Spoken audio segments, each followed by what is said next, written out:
In today's episode, we're heading to the seas. We're chatting about coastal ecosystems, how it impacts carbon, and what companies can and should be doing. Plus, we're introduced to Oceans 100, and no, it's not the sequel to Oceans 11.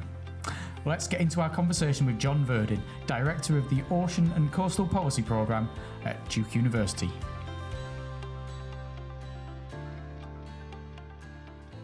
Hello and welcome to Transforming Tomorrow, the podcast from the Pentland Centre for Sustainability and Business here at Lancaster University Management School. I'm Paul Turner. And I'm Professor Jan Bevington. You know what, Jan? I'm fed up of being on land. Oh, shall we go to the sea? I don't want to go just to the sea. I want to go to an ocean. Well, you're in the right place then, because today we're going to go back into the ocean context and we're going to have a wee chat about what's happening out there. Yes, because in previous episodes, we've discussed something called the SeaBOSS project, which stands for, Jan? The Seafood Business for Ocean Stewardship. I'm glad you remembered because I'd forgotten new work on it, so you need to remember that. Yes. So we've talked about that project and we've also talked about the blue economy more generally, which is anything and everything to do with the oceans and the economy, where we learned lots of things about shipping registries and things like that. But it's not only vessels on the ocean. There's all sorts of other things going on in the ocean as well, or alongside the ocean in terms of ports, etc. So the blue economy is actually a whole myriad of different sectors and organisations operating close to shore, on the shore, and then further out into the ocean as well. Have you got a particular aspect you think we might talk about today? I think we're going to talk about a lot of them. Everything? Everything. Everything under the sea? Yes, indeed. Right. And everything on top of it as well. So this will be the 6-hour episode of the podcast, but we'll see how that goes. Who shall we talk with about this? We should talk to a colleague of mine and an expert in the ocean economy who's at Duke University in the United States. Yes, let's talk to Professor John Verdin, who is Director of Ocean and Coastal Policy at Duke University Nicholas Institute for Environmental Policy Solutions. Needs to cut down a few words there. It could be a lot more snappy. And that's in Durham, North Carolina. Hello, John. Hi, Paul. Thanks so much for having me. First question, your business card, can you fit all of that on it? No, absolutely not. I just say that I work on ocean policy at Duke. Makes a lot more sense. It really does. Thank you very much for joining us. Can you tell us a little bit then about your background and your expertise when it comes to oceans, and a little bit about what you did before you started at Duke? Yeah, thanks, Paul. Sure. It's a bit of a zigzag road, but I work on ocean conservation policy. I'm interested in what governments do to help conserve and protect ocean ecosystems, particularly for lower income coastal communities throughout the tropics, people who really depend upon the ocean for food and jobs every day. So, I got into this a while back, and when I was coming out of undergraduate school, I was really interested in income inequality throughout the world and poverty alleviation. And then I just happened to really love the ocean. And I went to Duke's Marine Lab for the summer and figured out I could combine those two things, that if we could better manage and protect the way that we use the ocean, it could provide more food and jobs for a lot of people along the coast around the world. And that was it. I sort of said to myself, yep, that's what I want to do. And that's right. So I went back to grad school for it and thought, where could I have the most impact on this? Where could I try to work with as many governments and places around the world as possible? And that led me to the World Bank out of grad school. And I just happened to hit the timing right when the World Bank was thinking about moving off of land back into the water after a long hiatus, and got started there. I misinterpreted that for a second and thought that the World Bank was now based in the lost city of Atlantis. Could be. A lot of our listeners would have heard of the World Bank, and we all hear the World Bank this and the World Bank that. But what exactly is it? It's a really unique and possibly strange beast created after World War II. So governments around the world were trying to think how to rebuild after World War II, and it took a lot of money. So they created a global bank that would help fund the reconstruction of Europe. And so that was the idea. And it was originally a bank that's too big to fail because it was underwritten by governments. Its board of governors is governments. And so that's how it was created and expanded over the years to a remit to provide funding to help countries reduce poverty. And that's its mission. If you walk into the lobby, you look right up onto the wall and it says, our dream is a world free of poverty. That's the goal. Whether they achieve it or not, whether they're doing the right strategies for that, it's a whole nother discussion. But that's the idea, is it's a government-funded bank to help support countries to reduce poverty. And so, what then caused you to go from the World Bank to a university sector, and what questions did you have after working with the World Bank that led you to the work that you focus on now? Quite a lot. I mean, I had a great run there. I worked for 12 years at the World Bank. Spent a lot of time working in West Africa, Pacific Islands, Eastern Indonesia. I really loved it. I left in part, because of questions, in part for personal reasons. The third of my year on the road made it very hard to even remember the names or have them remember me for my children. See, so but it was also there was an opportunity at Duke. There's the Nicholas Institute where I am. It's an environmental policy think tank that aims to get the university's science out to governments to help support policies that can solve some of these problems. So I sort of thought, well, I've been at a bank trying to use money to support marine conservation and poverty reduction. What if I go to university and try to use science and ideas instead? And so that was kind of what drove me here. And it's been a lot of fun. It's humbling. I learn something new every single day and think about how many things I didn't know. Isn't that the way of academia, though? If you're doing it well, you should be humbled, as you say, most days in figuring out new stuff. Have you always had that attachment to the coast and to the oceans? Did you grow up on the coast and near the oceans? The question makes perfect sense, and the answer doesn't. No, I never grew up I grew up inland, far away. For whatever reason, I just always loved the ocean, and so wanted to get there as much as I could, as often as I could.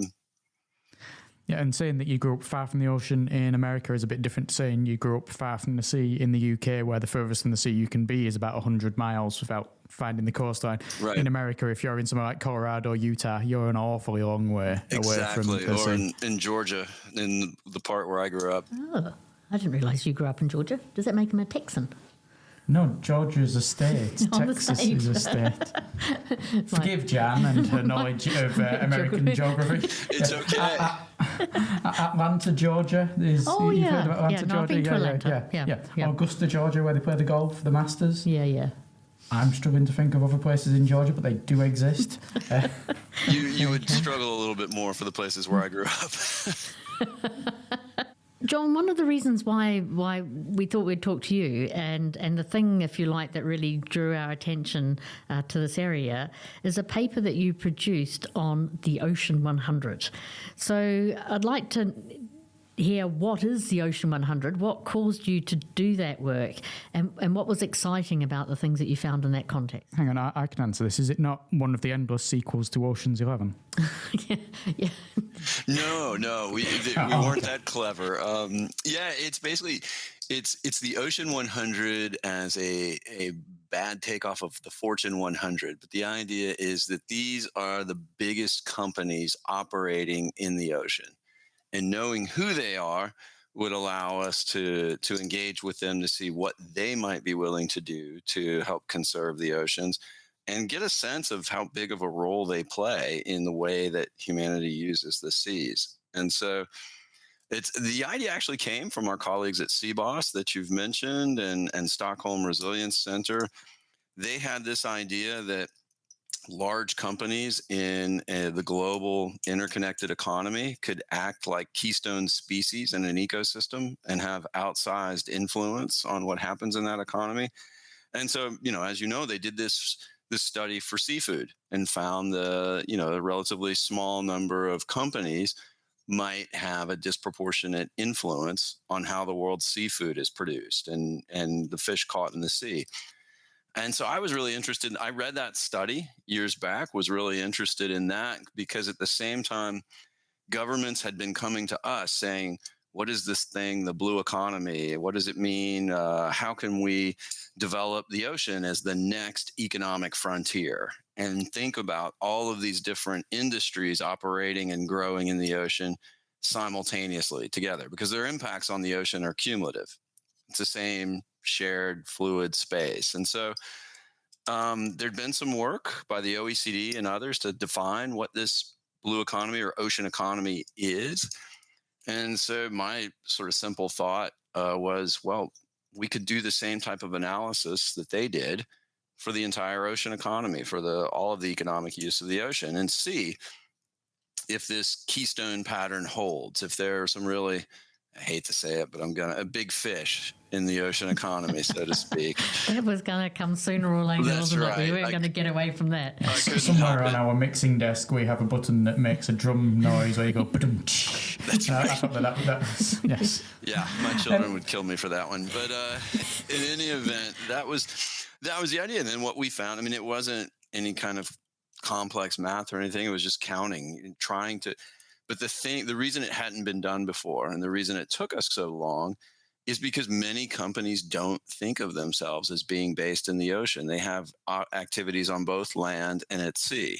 Think of like big equipment companies that are providing dredgers that dredge up the seafloor or build things in the ocean. Think about oil and gas companies that have a lot of offshore oil and gas operations, but also on land, or even offshore wind. Some of the same companies are doing it. So, and they don't distinguish between that in their bookkeeping. And so it took a lot of kind of elbow grease to go into the books, disaggregate where their operations are, where the revenues were coming from, so we could have this consistent measure of who are the biggest players in the ocean. And then it's not their impact. We don't know how much they're changing the ocean, but at least gives us a sense of that, wow, actually on average across these different ocean economy industries, over 40% of the revenues in any given industry on average are generated by the 10 biggest companies in those industries. So you start to see, well, there's some really big players in the ocean. The revenues generated fairly concentrated. Is that a good thing? Is it a bad thing? What would happen if these players move to conserve the oceans? So on. Are there any particular sectors and industries that dominate that list then, or is it really diverse with a few from loads of industries? We looked at 8 of them, the 8 core industries operating in the ocean, according to the OECD. And of course, far and away, offshore oil and gas is the biggest. I mean, you have container shipping up there, marine equipment and construction, and you get to seafood, but offshore oil and gas is still far and away the largest in terms of revenues. Mm-hmm. And are there any particular geographies that were dominant in that 100 as well? Because I know we've talked a lot on this podcast about how, depending upon where you're based on different geographies, the legislation that's in place, the different practices that might be in place. So were there any countries, continents, anything similar to that dominated that list? Yeah, I mean, and this was a point that this was a team that worked on this paper, and one of our colleagues, Jean-Baptiste Jouffret, made this point that the geography of where these large companies were based was really interesting, because it was North America, Europe, China, Japan, a relatively small number of countries where these big companies were typically headquartered. So we've got these small number of countries where the companies are headquartered, but do they impact the whole of the globe from those locations, or is it in specific regions? Yeah, no, these companies are typically operating throughout the seas. So, I mean, it's not uniform, obviously, and we haven't mapped their activities yet. We have colleagues that are starting to do that using satellite imagery. That can actually, Pat Halpin and his colleagues at the Marine Geospatial Ecology Lab, Global Fishing Watch, they're starting to be able to map out where are oil rigs, where are wind turbines, where are the boats going. But we haven't gotten to the point where we can attribute all of that to the companies to actually look at their physical footprint on the ocean yet. Yeah, and that'd be quite complicated. And, intellectually you think, oh, well, of course we would know, but of course we don't, which is, kind of fun as well. Now, one of the things that you said earlier is you talked about this sort of cumulative impacts in this fluid space, which are two of the sort of like unique and quite particular aspects of the ocean economy. So are all of these businesses operating in all of these different sectors, are they do they have points where they'll cross over and they're trying to, fish and have cruise ships and have energy and have seafood and ports all in the same place? And what kind of challenges does that bring to the fore compared to maybe what we're doing on land? Yeah, absolutely. I mean, this is the challenge of trying to manage human activity in the ocean. Is so much of it is shared, and then as these industries are growing, and they're growing fast in many cases, the oceans in certain areas can become more crowded, and so there's a whole effort by governments, civil society, and places to do what's called marine spatial planning, taking just kind of the principles of land use planning and applying it, adapting it for the ocean, to try to start to plan out a little bit more how these industries, these activities might intersect and overlap in this shared space, and how they might affect the underlying ecosystems. Is there also a challenge that arises, and this harks back to something we spoke about with Frida Bengtsson very early on in this current series, about the fact that the ocean isn't necessarily owned in certain places. So you go so many miles off the coast and then it becomes just the open seas. It's where there's not necessarily the regulation there, the legislation there. So does it become harder to track these companies and understand what these companies are doing if they're operating in areas that aren't necessarily owned by one individual nation? Yeah, absolutely right. I mean, there's the law of the sea gives countries jurisdiction out to 200 nautical miles from their coastline. And that's about, say, a third of the ocean's surface under national jurisdiction, meaning 2/3 of it is not under national jurisdiction, at least the water above it. So there have been efforts to try to come up with international agreements for that. In the 90s, there was a fish stocks agreement to manage the big, say, tuna stocks that cross the high seas and areas beyond national jurisdiction. We've just, in the last couple of years, had a new agreement, a new treaty to try to address biodiversity in this area, to say, companies are pushing more and more into this areas of the ocean. Can we look at environmental impacts of their activities? Can we start to think about, do we need to set up protected areas, zone off parts of this? This is global commons. How do we agree as countries to do that? So we're all still wrestling with this now. We've mentioned, and you've mentioned, CBOS. Jan works on it. Various guests on the podcast who we've had over the last year and a half work on it. So where does CBOS fit with Ocean 100? Is it possible that there might be some kind of collaboration there? Yeah, I mean, we tried to actually bring those companies together as a club called the Ocean 100. And we worked, after the paper came out in 2021, we worked for about a year and a half on this with a number of, between us at Duke, Stockholm Resilience Center, we have partners at the World Economic Forum, McKinsey, others. We struggled to really bring companies from such different industries together as a club to take action for the whole of the ocean. And we had, comments a lot of times that, well, why do we in shipping need to be working with oil and gas companies or offshore wind companies? So it just, the Ocean 100 as a club doesn't really exist. And that idea coming out of the paper that, wow, what if you could get all the world's biggest ocean-based companies together and have them take conservation actions? Wouldn't that be cool? It just, in practice, it didn't come together. So we still have CBOS. That's, as you know, a very active club that exists, but not an Ocean 100 club. If you then take CBOS as what might be sort of a small subset of the Ocean 100, do you feel there's the possibility for other sectors within the Ocean 100 to maybe set up their own mini versions of CBOS as well, but within their own sectors? Yeah, I mean, these exist, and I don't know them all, but certainly within shipping, there are coalitions, and then there are some cross-cutting ones. The UN Global Compact has formed what they call an Ocean Stewardship Coalition that includes, not just companies, but banks and other types of private sector, non-state actors. And part of the reason that I think an Ocean 100 club didn't come together was a little bit of fatigue amongst companies, like, hey, we can't spend every hour of the day jumping from one club meeting to the next. And I think down the road, there still could and should be some scope for the largest companies in the ocean to come together for shared ocean conservation initiatives. That would be my hope. I have a lot of sympathy for those companies thinking, God, that's just too many committees to be a part of. I'm going to spend all my life in committees. Yeah, a lot of sympathy. But it does, and I know something of that, trying to build that network.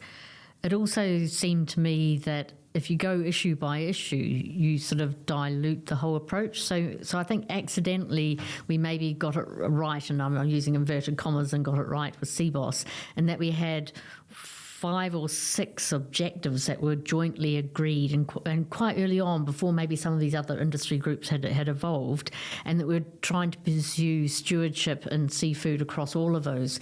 Whereas once you say, well, okay, let's have a little look at, say, blue carbon, let's have a little look at, energy efficiency or whatever, it almost dilutes it, and yet they're quite distinctive problems. And then when you put a whole array of industries around it, that Keystone dialogue model, I think, breaks down. I don't think it works at that kind of cross-sectoral basis. I assume by blue carbon you mean carbon emissions from people working on the oceans, and it's not like a version of kryptonite where you've got different colours. No, but we have a blue carbon expert on this call, so maybe we should ask John, can you please explain to Paul what blue carbon is? Can you not say it in such a tone that suggests, God, he's not been listening, we've got to teach him like he's a toddler? No, it is an absolutely good and fair question. It is used differently. Traditionally means coastal vegetated ecosystems, seagrasses, wetlands, and mangroves, for example. And we're talking about the carbon that those ecosystems sequester and store. And they are very good and efficient at doing that. And so that's why you sometimes think, wow, you can get a lot of bang for your buck, so to speak, by protecting, restoring these types of ecosystems, just as we do with forests, for example. Now you see it more broadly talking about other types of ocean ecosystems that store carbon, from, say, seaweed to, moving offshore or deep ocean, or just can be referred broadly like any types of ocean environment ecosystems that store carbon. And the ocean is, by the way, the biggest carbon pool, or one of is a massive sink for carbon. And I know what you're going to say, Paul. Yes, there's no way you would know what blue carbon was. And you just threw that phrase out there like it was something I should use every day with my 6-year-old son. But it's interesting because there we are. We keep on learning stuff. And I think that the whole basis of the ocean is as storing carbon, as soaking it up, and particularly coastal ecosystems and mangrove swamps, for example, they are phenomenal. And I think we don't know functionality from a functional perspective how great they are, and so that's really good to learn about as well. Yeah, but I think your point was a really good one, Jan. Is that I'm pointing the finger at myself. We tried to build this science to business club in the ocean, this Ocean 100 Club, simply on the notion that, well, you're all the biggest players. What if you came together? What kind of great stuff could you do if you really had the science at your fingertips and knew how serious some of these challenges in the ocean are? What would you guys collaborate together to do? And it was almost a sense of turning around to us and saying, what do you guys? What should we do? What is it we should all do together? Why should we? What can we as a shipping company do with an oil and gas company, with a fishing company, what have you, that we couldn't do on our own or within our own industry? And so I think we needed what you mentioned, Jan. We needed hey, here are the 3 things that we need all of you to work together on in the ocean. And I'm not necessarily sure I have that list at my fingertips. I'm not sure that I know. But, and I think we need more information on the stuff we talked about earlier. Where are they all operating? Which ecosystems do they overlap? But that was, I think, the main thing where we went wrong, is it was too open-ended. I think this ties in a bit with when we spoke to Julia and Knut from IMD, and that we talked about system leaders, which was very similar to Keystone actors, and having people who are inspirational at the top and giving goals and getting everyone involved and having those kind of people who can drive forward and push people from different sectors, and the importance of collaboration across sectors and across supply chains and all that kind of thing. And I think this is where the idea of a systems leader is more apposite than a keystone actor. I think they're probably actually different things. Yes, hence I didn't want to use the phrase keystone actor in this way, because I thought that whilst at the time we talked about the similarities, there are also differences between them. So yeah, I can definitely see how having someone inspirational at the top, giving rather than just generally saying, oh, go and do something, work together, but saying, work on these specific areas. This is where you can get the traction. This is where things could possibly happen. And that might still be ahead of us, because just because you try something and it doesn't work doesn't mean it wasn't a smart idea in its essence. Because it might be, as the intensification of industries in the ocean happens, that it might be that actually competition over resources, and particularly competition over space, might lead organisations from different sectors to start to realise actually going it alone, or going it alone with just their sector players, might be a silly idea. So I think it's still ahead of you, John. I wouldn't give up.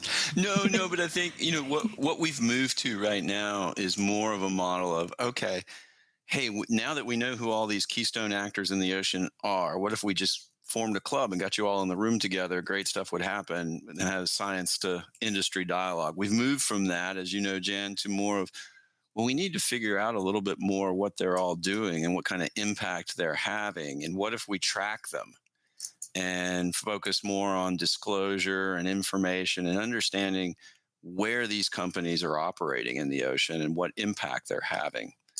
Then that would be more of a starting point for these types of discussions.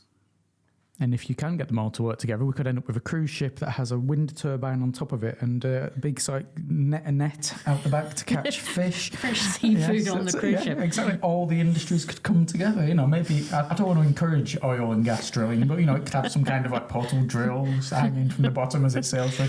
I feel that the type of collaboration that John's referring to is far more complex than my weird kind of kid's drawing of a crazy cruise ship there.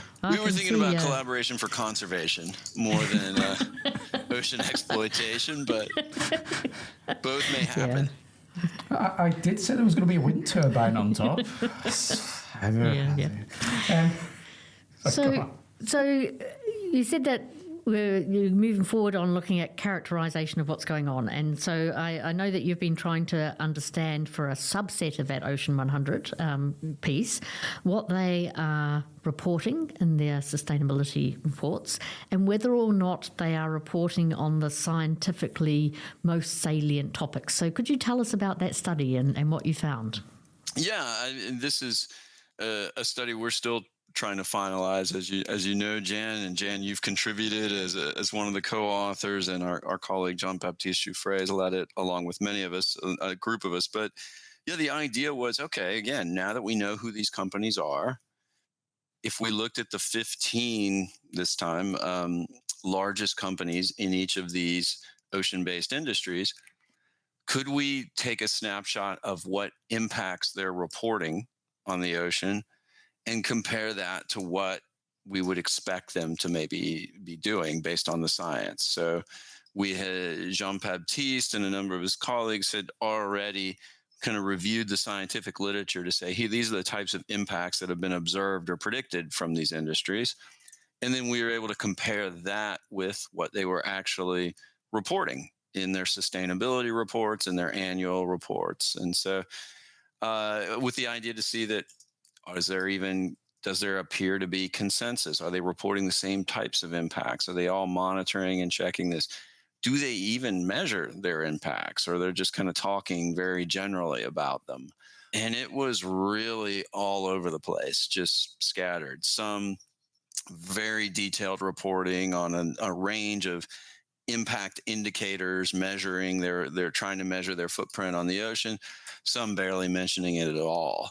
Some barely really considering impacts on the ocean versus impacts on land, as if they were the same environment altogether. So it was really interesting to see, if you were hoping to have consistent reporting from ocean-based companies on their impacts in the ocean environment, we're quite far from it at the moment. What's next for you then, John? Where do you see your work going in the near or even distant future? In the near future, I'm pretty happy to be working with Jan and the colleagues and learning more. No, I've told many guests on this show you don't have to suck up to Jan. It's absolutely fine. It's all spontaneous. It can be a case of, I'm working with Jan, I have to put up with it. But No, it's an absolute joy. In fact, this was part of the impetus for the call. But no, in all seriousness, I've worked with governments. I mean, I work on policy, so I don't really know the private sector, and I've been fascinated for these last few years. And we're not achieving global goals for ocean conservation with government action alone. And not to say that, governments and large companies are the only actors in society, but looking to see what other influential actors could help advance progress towards these global ocean conservation goals. And so looking at what these big companies are doing or could do is interesting. Not whether they would voluntarily do it or what would be ways to influence their behavior. Could banks influence their behavior? Could finance influence? Could consumers? So that's where I've been focusing now, and together with Jan and others who know the private sector far better, is to see what would it take for banks and investors and others to start to push companies in the ocean to better measure their impacts and reduce them, to operate more sustainably. What would it take? What information would consumers need to hold companies accountable more? So I'm kind of pivoting to, as I said, really trying to understand these companies' impacts and how we might better track them and hold them accountable and shape their own thinking and behavior on this. And that's what I like about John and his work, is that it's trying to put together this jigsaw with no edges and with no picture to guide, but actually putting this material together to try to actually understand what's going on.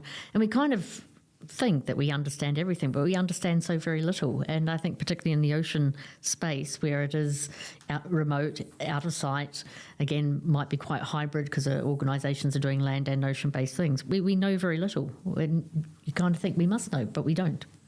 It seems to be very similar to what is often talked about when it comes to the exploration of space. Well, actually, we haven't explored lots of the ocean yet. But it's not just the natural features of the ocean that we don't know that much about. We don't know a whole lot about all the business and operations that go there as well. Absolutely. Or there's lots of information about it, but none of it's in the same place. And I think that's really our starting point here. This is a pretty big synthesis effort to see what kind of patterns emerge when you put it all in the same place and start to see instead of looking at it one by one. So that's looking to the future. What is giving you inspiration then for the future and about ocean industries and sustainability? The hope and the inspiration is that I feel like globally we're talking about the ocean as a whole and ocean conservation, and particularly the people who depend upon the ocean for food and for jobs and for their livelihoods, far more than we were, say, 20 or 30 years ago. We have a UN Oceans Conference coming up in the summer. We have more and more NGOs, civil society actors, scientists, young people who care about the state of the ocean as a whole and what it can provide for people. And so that's what gives me hope, is that we're talking about this now. There are more and more people working on ocean conservation, and with a view that we have to think about the people as well, and the people who depend upon the ocean, fishing communities, coastal communities, as a system. And so that really wasn't the case, at least in my view, years back. But whether it's governments, whether it's companies, more people are starting to think about, how do we make ocean use as a whole more sustainable? How do we think about the health of the ocean, of the people who depend upon it, rather than just, hey, we're going to put up a wind turbine here. What does that mean? We are a shipping company. What is happening on our boats? We're starting to think much more about the broader ocean environment and the people who depend upon it in society at large. And young people, and we have more and more students showing up, want to study this, more and more innovation happening.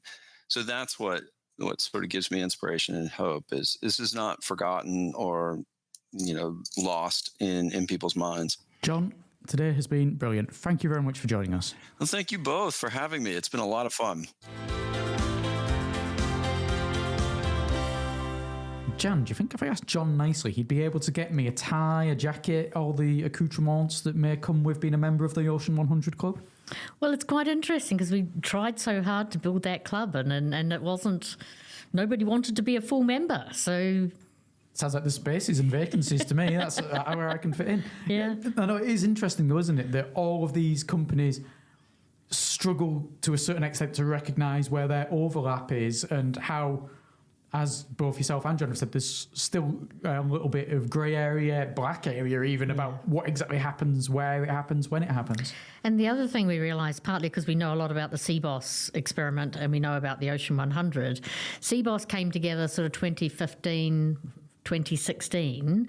There weren't that many clubs to join, but by the time we're getting into, just before the pandemic and during the pandemic, which also might have had an effect on the ability to build the Ocean 100 Club, then there were so many other things that people could be involved in and were involved in. So it made us realise that there's not an unlimited appetite or space for people to join together and do things, because it's time consuming, even though the benefits are going to be there and are going to be long term. It was a whole different environment, as well as that difficulty of people recognising each other. And it demonstrates yet again the vast variety of companies and businesses and their scopes that are operating on the oceans and having an effect on the oceans, and whether it be that a vast majority of their operations are on the oceans or a small part of it. Absolutely. And you've got like container shipping, the equipment manufacturers, energy sector, which includes oil and gas as well as offshore renewables. You've got the people with all the cables. You've got the cruise liners. You've got seafood. You've got ports. So it's actually a really diverse set of activities. I'm telling you, my cruise ship with a wind turbine, catching fish and calling into ports, it's a goer. But it would certainly touch many of the bases. An interesting idea. Well, I also feel it could be some kind of like spy ship to spy on what all the other actors in the industry are getting up to. And at least that way you'd have more information on what the actors in the industry are getting up to and have it in one place. Because that sounds like that's a really big challenge, trying to bring all of that information together. And I guess the worry is, and one of the sectors that wasn't in that, which almost harks back to the asteroid mining, which is a deep sea mining, when the Ocean 100 was put together, there were no substantial deep sea mining companies, but obviously they're coming into the play now. So how you coordinate that and the idea of marine spatial planning becomes really important, because you can't do seafood and deep sea mining in the same place, for example. So there's lots of space conflicts and the propagation of impacts from one part of this industry to other parts of the industry as well. You can't mine a lobster. No, you can't find a lobster. It's not a phrase I ever thought I'd hear, but there we have it. That's why we do this. An important lesson. But it sounds like John as well, he's got lots of experience, it says, working with policy and now getting more experience working with business. And there's such an overlap there as well on the oceans, and also the grey areas, as we say, 200 miles off anyone's coast, and then who's in charge of that? What are the regulations there? Is anyone ever going to put proper regulations for the high seas in place? And there's overlapping regulations as well for different. Yes. Yeah, so it is quite chaotic. But again, sort of in a way, going back to the asteroid mining example as well, those kind of problems of how you deal with that common space are there for, sorry about the pun, space, as well as for the ocean outside of those territorial limits as well. So what we need is, just like with the space regulation, Luxembourg to lead the way. Yes, indeed. It doesn't have a coastline, but it can come up with the regulations. But joking aside, someone needs to lead the way, and that's what John talked about there, getting people to focus on what's actually important and go on look and work in those areas. And there is something called the High Level Panel for the Ocean, and so this is a series of countries who are thinking of who wish to take on that role, and between them they've got a fair amount of the ocean space is territorially linked to them. So in that respect, there is some movement among some countries that want to lead the way, but that's a bit of a bun fight as well, as you can imagine. Talking about bun fights, shall we talk more about food? Yes, please. Next week, we're going to be talking about food and catering. and also lots of other aspects of event hosting and how that ties in with sustainability and whether it's possible to hold a sustainable event. That's a very good question. Because obviously there's a lot of talk about, well, should everything just be online now to stop people travelling there, to stop the use of resources when you go there? Does that take away, though, from the essence of the event in the first place?